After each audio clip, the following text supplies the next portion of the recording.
Hey, do you want to hear a love story? I mean, a real love story. One that lasted over 7 decades, with its tragedies, both the beginning and the end. It was my parents. They met at Lewis and Clark College. My mom was skiing down a hill, broke her wrist. My father skied, swooped her up, and brought her to medical attention. They started dating. They fell in love. And my grandparents were livid. Why?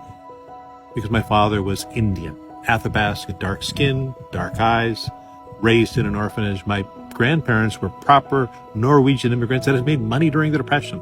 My grandfather told my mom, I will send you to any college you want to go to or set you up in any business you want anywhere in the world if you stop seeing that man.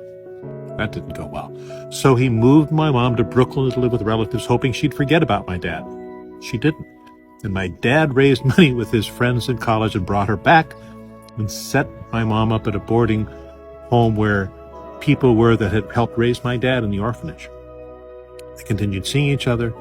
They got married. Here's their wedding picture. And they had my brother. And they decided after my father got his master's to move back to Alaska. Can you imagine moving to Alaska in the 1940s? I mean, my father was born and raised there, but my mom had no clue.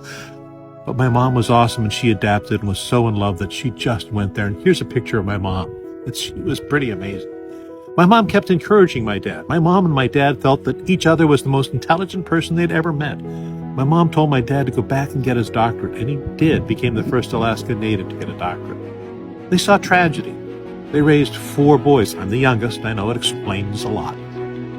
2 of my older brothers died, and they outlived them. And that was tough. My parents had a wonderful, loving relationship. I never understood until I was much older why they had a lock on their bedroom door. And then in their 80s, when I checked in on them one night, they were still spooning and,